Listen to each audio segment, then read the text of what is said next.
Voglio che i figli di Bari, che i figli d'Italia vengano mandati a morire e a combattere in Ucraina, e non voglio che le armi italiane vadano a bombardare e a uccidere in Russia. L'Italia non è in guerra contro nessuno. Quindi lasciamo che sia Macron a parlare di guerra, ma io glielo dico come se fosse qua stasera. Macron, hai voglia di andare in guerra? Mettiti il casco, mettiti il corpetto e vai in Ucraina, ma non rompere le palle agli italiani. Vai a fare la guerra, ma non rompere le scatole a noi, che vogliamo vivere in pace. Vogliamo occupare. This is my video update on this Tuesday, midday, June the 4th. Let's talk about some news.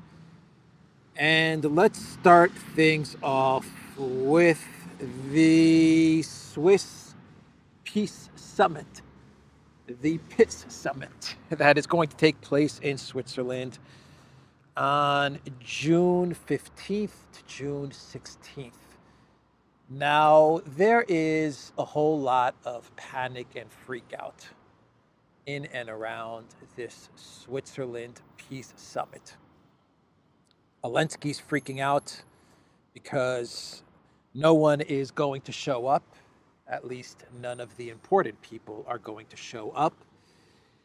And the Biden White House, the State Department, they are freaking out because this summit started about a year ago, the idea for this summit. Last summer, Sullivan and I believe Newland, they were going around Europe. I remember they had an event in, I want to say in Copenhagen, but they gave birth to this idea that if they create the terms of a Russian capitulation and call it a peace formula and get countries to agree to this peace formula, then they would be able to effectively get a defeat of Russia in Ukraine, to get to Russia's defeat in Ukraine. You create the narrative, you shape the narrative, and then you force the narrative to become reality, right? And this started a year ago. Last summer is when this initiative started. And over time, it morphed into Elensky's 10-point peace plan. And then it gave way to this Switzerland Peace Summit. So this has been in the works for a while now. And now that we're getting to the point where an actual event is going to take place in Switzerland, it's all crumbling. It is all falling apart. Because the narrative that they wanted to make into reality is going up against the actual reality, which is that Russia is winning the war. And a lot of the countries that they were hoping would agree to the Russian capitulation terms that they were putting together, this 10-point peace plan, which is a Russian capitulation. The countries that they were hoping were going to sign up to this are now saying, you know what, you're telling me that Russia should surrender, but I'm seeing a Russian military that is winning. I'm seeing a Russian economy that is winning. I'm seeing a Putin administration that is winning.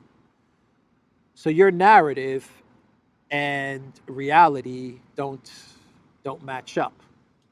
And so you're getting this freak out. And it's not only coming from Elensky, it's coming from mainly the State Department and I believe Sullivan, because they're the ones that started this whole initiative a year ago. Summer, I believe July, August of 2023 is when all of this really started to take shape, take form. So let's look at the timeline of things that are going to be taking place in June, because I think this is important. And this explains why it's very important to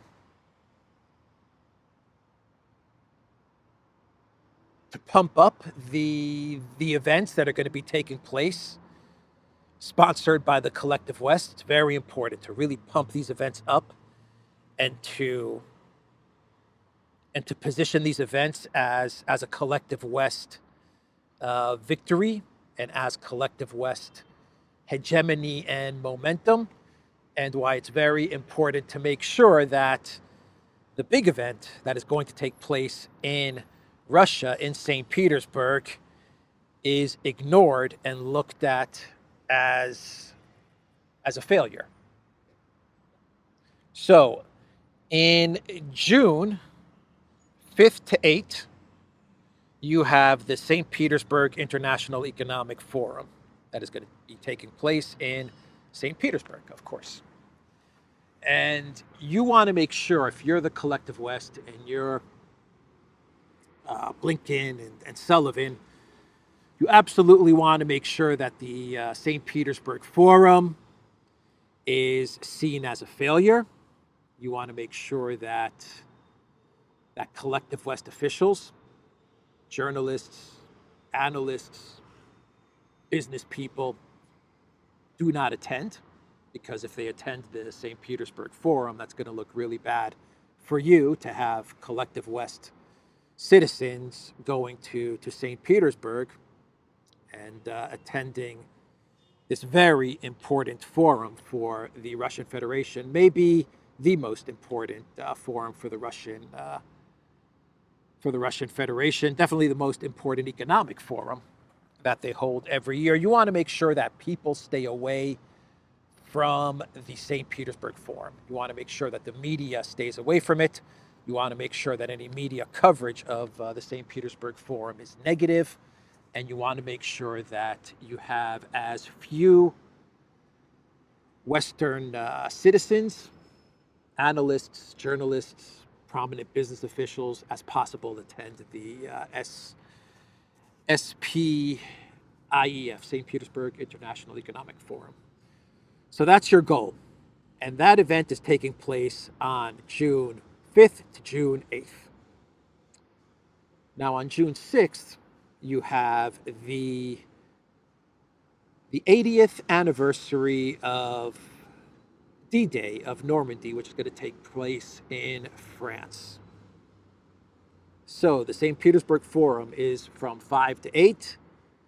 You want to downplay that. You want to make it look like a failure. And you want to pump up June 6th, 80th anniversary, D-Day in France. Russia was going to be invited, then was not going to be invited. Then Macron said that Russia was going to be invited. Putin was not going to be invited, but Russian officials could attend. And now you have France saying, no, there will be no Russia in attendance at the 80th anniversary of Normandy, of D-Day. Russia is not going to be there. And that is taking place on the 6th, at the same time as the St. Petersburg Forum. So you got to make sure that France, and this big event that is taking place in France, Russia will not be there. You got to make sure that this event is pumped up. The word is that Elensky will be there. So this is an opportunity to build up Elensky, build up Ukraine, build up maybe an alternative narrative to World War II. You guys know what I'm talking about. And ignore everything that is happening in St. Petersburg. On June 13th to 15th, you have the G7 summit in Italy. Word is that Elensky will attend the G7 summit as well, though I don't know what place Ukraine has in in a G7. I mean, maybe if it was a G7 in reverse, looking at the worst performing economies in the world and the most corrupt economies in the world, then yeah, maybe Ukraine would be attending that type of an event. But supposedly the G7, which is, well, it's been thought of as the seven top elite economies. That's not true anymore, but that's the perception of the G7, the great seven countries. Well, Ukraine attending the G7 is kind of odd, right? But Elensky will be there. Give him legitimacy.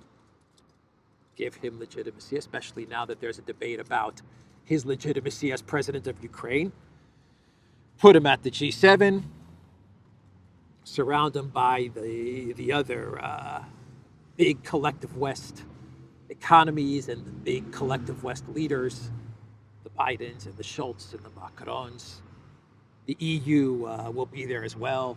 I imagine Ursula von der Leyen will be there, and you surround Zelensky with all of these people, and you pump up the G7, right? So that is taking place right after the St. Petersburg Forum. And then that leads right into the Swiss summit. That's been the buildup. This is why St. Petersburg has to be diminished, and why everything has to be focused on these three events, culminating in the big one, the buildup to the Swiss Peace Summit. The international community condemning Russia and signing up to a document that is presented to Russia as a peace deal, but in reality, it was Russia's surrender. And you were going to get buy-in by all of these countries in attendance in Switzerland. So all these events lead up to the summit in Switzerland. You start off with the D-Day celebrations. That goes to the G7 in Italy. And when the G7 in Italy wraps up, everyone gets on a plane or a train or whatever, and they make their way to Switzerland. And they cap everything off with this amazing peace summit with Zelensky once again in attendance, with all of the countries and their leaders in Switzerland. Xi Jinping there, Modi is there, MBS is there, Biden is there, Elensky is there, and they say we have our 10-point peace plan. The Putin administration has to resign. There has to be an international tribunal. The Russian government has to pay reparations, and the Russian military has to retreat. That's the peace plan. That's the 10-point peace plan. And all the countries in Switzerland were going to sign up to this. Russia not invited. Russia was invited to attend afterwards. Russia was invited to attend after the summit wraps up, because Russia was going to be handed a document with the signatures of 100 or 120 countries, and all of the leaders of all these countries, including Xi Jinping, including MBS, including Modi, with the terms that I just talked about. Those were going to be presented to Russia. Tribunal, reparations, military retreat, Putin government resignation. Here you go, Russia. All these countries have signed on to this. Capitulate, surrender. Otherwise, you are completely isolated. That was the plan. That was the plan, and it has completely backfired. It has completely failed and blown up. This entire plan has completely been blown apart. It's not working. Saudi Arabia is not going to show up. Pakistan has announced that they're not going to show up. India is undecided, but I really don't think that Modi's going to be attending. India may send a delegation, but I don't think you're going to see Modi there. Xi Jinping, not going to show up. And even Biden had to announce that he's not going to show up. And from a 10-point peace plan, it has now been whittled down to 3 points. Nuclear safety and security, freedom of navigation, and food safety. They will also talk about humanitarian aspects to the conflict as well. Basically, whatever countries are going to attend, they're going to be asked to agree on the safety of food. Yeah, food should be safe. Do you agree in nuclear safety? Yeah, I agree in nuclear safety.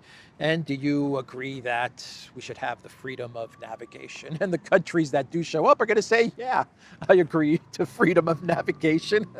That's it. Do you believe in puppy dogs and ice cream? Yeah, I like puppy dogs and I like ice cream.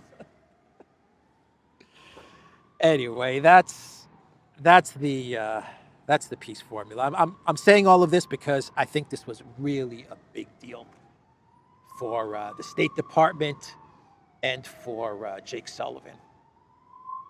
I think this was a huge, huge deal for them, and a huge deal for Elensky because this was going to be a huge performance. The surrender and capitulation of Russia, the entire international community, including Xi Jinping and Modi, looking at Elensky in awe, shaking hands with Elensky, the Churchillian leader of the world. I mean, this was going to be his big performance, and it's completely gone bust. So the word is that Harris and Sullivan are going to attend the summit in Switzerland. Sullivan, because, as I said, he was one of the architects. He gave birth, along with the State Department, to the concept of this type of scheme to eventually get to a summit where Russia is given this document, and the whole world is invested in this summit, and they've signed on to this document, and this was Sullivan's idea, so along with the State Department, so he's going to show up. And Harris, the Biden White House is going to send Harris, Kamala Harris. Oh boy, wow. Podolyak, this is great news. Harris will be showing up to the Switzerland Peace Summit. This is fantastic news, Podolyak. I'm very excited that Ed Harris will be showing up to my peace formula. I am honored he will show up to my peace formula summit. I love Ed Harris, Podolyak. He's one of my favorite actors. The Rock with Connery and Nicolas Cage, one of my favorite movies. Mr. President, not Ed Harris. Ed Harris is not going to be showing up to Switzerland. It's going to be Vice President Kamala Harris. Mr. President, Kamala Harris. What? Kamala Harris? She show up and not Ed Harris? This is a disgrace. This is outrageous, Podolyak. Man. Anyway, let's move on now.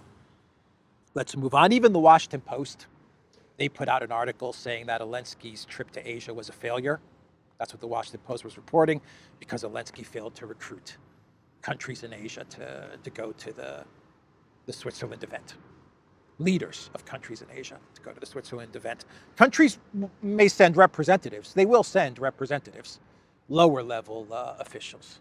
But the leaders, that's what matters. You want the presidents and the prime ministers in Switzerland shaking hands with Zelensky, taking photos with Zelensky, signing the document of Russia's capitulation with Zelensky next to them. That's what they were hoping for. And that's what they're not going to get. So let's talk about Kirby. Yesterday, I reported that Kirby told ABC News that Joe Biden was not looking for World War III, was not looking to start World War III. Now Kirby is saying that, well, maybe, maybe we will start World War III. Yeah, that's Kirby for you. He was speaking to the media, to the press at the White House yesterday, and he said that the U.S. won't rule out Ukrainian strikes deeper inside of Russia. Speaking to the press on Monday, Kirby insisted that Washington's policy with respect to prohibiting the use of ATACMS, for instance, or long-range strikes inside of Russia has not changed, but noted that we'll see where things go and what the Ukrainians need. We're not going to turn our back on what Ukraine needs, and we're going to continue to try to, again, evolve our support to them as the battlefield evolves as well, Kirby added. Russian Deputy Foreign Minister Sergei Ryabkov warned on Monday that the U.S. is close to making a fatal miscalculation in its attempts to deal with the Russia-Ukraine conflict. Exactly as I reported yesterday. Nothing really changes on the ground in Ukraine with this Biden, what is being called a Biden policy shift. Nothing really changes in the conflict in Ukraine, but the problem with this Biden policy shift, where he is now publicly saying, the Biden White House is now publicly on record saying that they give Ukraine permission not to use long-range missiles, but to use other weapons to hit pre-2014 Russian territory. The problem is that this opens the door to further escalation. That's the big problem, and that is exactly what is happening. And it only took 24 hours for the escalation to begin, for the talks about broadening the conflict to get started. 24 hours is all it took. That's it. But they're still not crossing the long-range missile ATACMS red line. So the next escalation is going to be Ukraine is given permission to hit pre-2014 Russia, but without ATACMS and long-range missiles outside of Kharkov. Pre-2014 Russia, outside of Kharkov, because right now it's just Kharkov. It's confined to Kharkov. This is the permission that the Biden White House has given to Ukraine. You can hit the Kharkov region with our weapons. We give you permission. The next escalation is we give you permission to hit any Russian territory pre-2014, but don't use ATACMS and long-range missiles.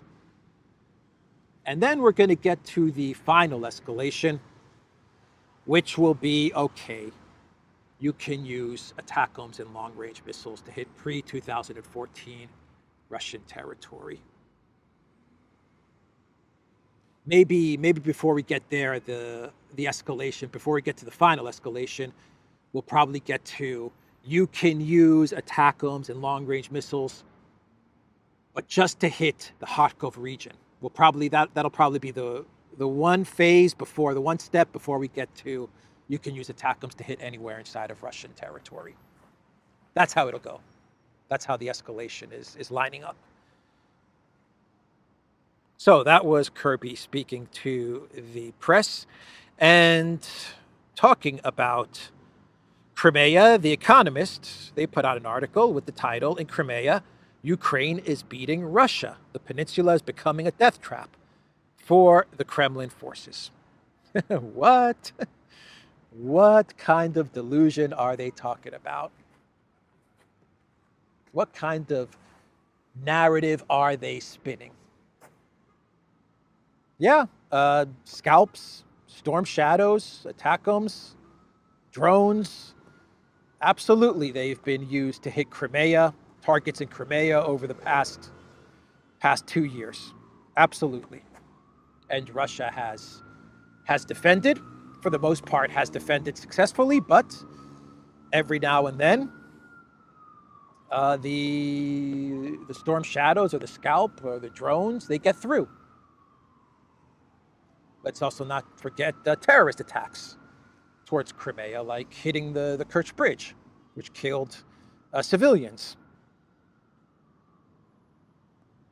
But it's definitely not, Crimea has definitely not become a death trap, as The Economist is reporting for the Russian military. Let's see what they say here. Good news at last from Ukraine. The approval in April of the Biden administration's $61 billion military support package after 6 months of congressional delay is having an impact. In particular, the arrival of ATACMS ballistic missiles with a range of 300 kilometers means that Ukraine can now hit any target in Russian-occupied Crimea with deadly effect.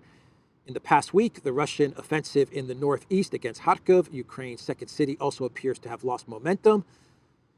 Of potentially even greater significance, President Joe Biden, under pressure from a growing chorus of European allies, on May 30th eased the restrictions of American weapons being used against military targets on Russian soil imposed because of overblown fears about Russian nuclear escalation. The Ukrainians are now to be allowed to use some American kit to hit Russian forces on the other side of the border, attacking or preparing to attack Kharkiv. It is not clear whether this would include Russian tactical aircraft launching glide bomb attacks of the kind that killed at least 18 people in a Kharkov hardware shop on May 25th. So that's the first 2 paragraphs of this Economist article. Good news is what it's saying. Good news. The aid package, the $61 billion, is starting to have an effect. I don't see it, but that's what they're reporting. ATACMS missiles can now be used to hit Crimea, and the Biden White House has now given permission for Ukraine to hit the Kharkov region. So that's what The Economist is reporting. But there you have it. ATACMS can now be supplied to Ukraine. They have been supplied to Ukraine over the past year, but The Economist is playing dumb. ATACMS can now be given to Ukraine, okay? And those ATACMS can be used to hit Crimea without fear of a massive Russian retaliation, without fear of crossing a red line. So that's The Economist. Let's now talk about a foreign policy article that came out yesterday with the title, "Now is not the time to negotiate with Putin. If Ukraine enters peace talks, it must do so from a position of strength." And that's what this article is all about. It's a pretty long read, but the basic point of this article is that Ukraine should be given all of the weapons that it asks for, all of the money and military aid that it needs in order to better its position so that it can eventually, over the next couple of years, eventually enter into negotiations with Russia from a better position. That's the argument that this foreign policy article and the think tanker or university professor, whoever wrote this article, that's the argument that he is making. You cannot negotiate now. All is not lost if we continue to give Ukraine money and weapons, and if we continue to escalate with Russia, and if we continue to loosen up any restrictions that we may have with regards to hitting Russian territory. If we can do all of these things, then Ukraine can eventually claw back territory. The article says not all the territory, but it can eventually claw back territory while also hurting the Russian military, hurting the Russian government and Putin. And eventually you can get to a negotiation where Ukraine has more leverage than what it would have now. The major flaw in this foreign policy article is that it looks at everything from the standpoint of territorial gains. That is the major flaw of this article. Everything is seen in the terms of territory. How much territory has Russia gained? How much territory did Ukraine gain with the Great Kherson and Great Kharkiv counteroffensive? How Russia failed to gain the territory of Kiev in 3 days, and the Ukraine military was underestimated because of the failure of the siege of Kiev, which was made up by Mark Milley. Anyway, everything is seen in the terms of territorial gain. And the great summer 2023 super duper counteroffensive was not a Russian victory. It was not a Ukraine defeat. The article says that Ukraine just failed to gain the territory that it was expected to gain, but Ukraine did manage to gain some footholds in Krinky and in Rabotinya and in areas like that. Everything is seen in terms of territory. And after the great 2023 counteroffensive, Russia's offensive, which is now taking place according to foreign policy, has not gained that much territory. Everything is seen in terms of territory. They fail to recognize that Russia is fighting a war of attrition. My God, how come they cannot understand this? Oh, it's like you're hitting your head against a wall. How come you don't understand this? For Russia right now, it is not primarily about territorial gains. Russia is absolutely content with allowing the Ukraine military to continue to send reserves after reserves towards the Russian military, where the Russian military grinds it down. Aggressive attrition. That's the problem with this foreign policy article. It fails to recognize what Russia's goals are, what Russia's strategy is for the time being. For the time being, Russia's strategy, attrition. And because Russia has not gained 300 kilometers, that means that Ukraine still has a chance. So let's give Ukraine money and weapons, and they can get some territory, which will then force Russia to negotiate with terms that are favorable to the collective West. Anyway, how are we doing on time? Yeah, I gotta wrap up this video. Let's do a quick story. Everyone wants me to talk about this. The American aircraft carrier, the USS Eisenhower, which was allegedly hit by, I believe, 2 missiles from Yemen. And the Eisenhower had to retreat. Now, no one is talking about this in the collective West media. The Pentagon is not saying a word about this. And the captain of the Eisenhower tried to fool everyone. He tried to play it slick, tried to fool everyone, and he put out a Twitter post, a video, which made its way onto Twitter, of the deck of the Eisenhower, which allegedly shows that the Eisenhower is fine and it was not hit by a missile, and all the missile damage on the Eisenhower is fake news.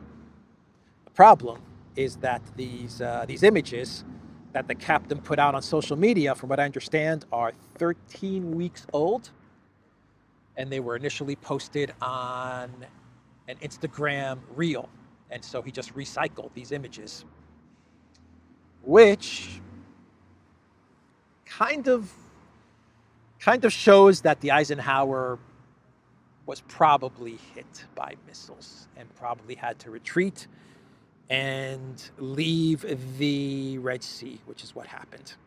It first retreated to the port of Jeddah, and now it has, from what I understand, it has left or is leaving the Red Sea altogether. So anyway, that's the update there. Real quick, Farage will be entering the UK elections for the Reform UK party. Big news, good news for Reform, bad news for Sunak, bad news for Keir Starmer, bad news for the Uniparty, and now let's do a couple of clown worlds. Politico has an article with the title, German tanks and troops in Lithuania have one goal, to scare off Russia. Thudding artillery and tank gunfire under the gaze of swooping attack helicopters, all set to a soundtrack of 1980s heavy rock band Van Halen. This is what Germany's Bundeswehr looks like in 2024, after taking the landmark decision to post 5,000 soldiers in Lithuania by 2027, Berlin's first full-time foreign troop deployment since World War II. Germany closed out its part of last month's NATO steadfast defense exercises with war games only 15 kilometers from the border with Russian ally Belarus. Okay, Politico fails to mention that the last time German troops were deployed in this part of the world, they say since World War II, they failed to say that this was the German mustache man military. They leave that point out, as we understand why they leave that point out. Germany stands by its words. General Carsten Brewer, Germany's army chief inspector, said under a sudden downpour after the sun-kissed demonstration had closed out with a choreographed flyby of two aging anti-tank missile-equipped Eurocopter Tiger attack helicopters, we will defend every centimeter of NATO territory. Brower said it will take 5 to 8 years for Moscow to reconstitute its armed forces from the grinding war in Ukraine, which puts a 2029 deadline on NATO efforts to prepare for possible combat. That's what a lot of these military officials are thinking. They're thinking that the Russian military is getting worn down, and it's going to be so worn down by Ukraine, by the proxy war in Ukraine, that by 2029, Germany, the German military, will be able to walk right on into Russia. That's what a lot of these military officials think, these German military officials think. Let's continue to have Ukraine wear down the Russian military, and by 2029, we're just going to stroll right into Moscow. Yeah, good luck with that. And that leads me to the actual clown world in all of this, which isn't about Lithuania, but is about Estonia. Estonia is ready to become a security guarantor for Ukraine. That's right. Estonia and its 32 soldiers are going to guarantee security for Ukraine. There you go. Russia is shaking in its boots. That's it. Game over for Russia. Game over, man. Game over. Now that Estonia is providing security guarantee for Ukraine, that means Russia better start retreating, and retreating fast. Kaya Kallas is on the march. And let's do a final clown world, an update actually on the whole Clooney going after journalists story. Clooney denies his foundation is targeting Russian journalists. Clooney said, someone in our foundation misspoke, read a short message on Monday issued on the foundation's social media and attributed it to Clooney. We at the Clooney Foundation would never go after journalists, even if we disagree with them. The actor added, after noting that his father, Nick, works in the media. We have a long track record of protecting journalists. So the Clooney Foundation, or this part of the Clooney Foundation, is backing down from the claim that it was going to hunt down journalists, and with the ICC issue secret arrest warrants going after Russian journalists, Clooney is saying, no, that is not what we are going to do. My father was a journalist, and even if we disagree with journalists, we protect journalists. The actor was responding to remarks by Anna Nista, legal director of the Docket, a unit focused on journalism sponsored by the Clooney Foundation for Justice. Neistat, who was Soviet-born, has held senior positions in Amnesty International and Human Rights Watch. In an interview last week with the Russian-language version of the U.S. government-funded media outlet Voice of America, Neistat claimed her team is working to secure arrest warrants for Russian media professionals for alleged incitement to genocide in Ukraine, and is seeking a nation willing to prosecute Russians based on propaganda of aggressive war.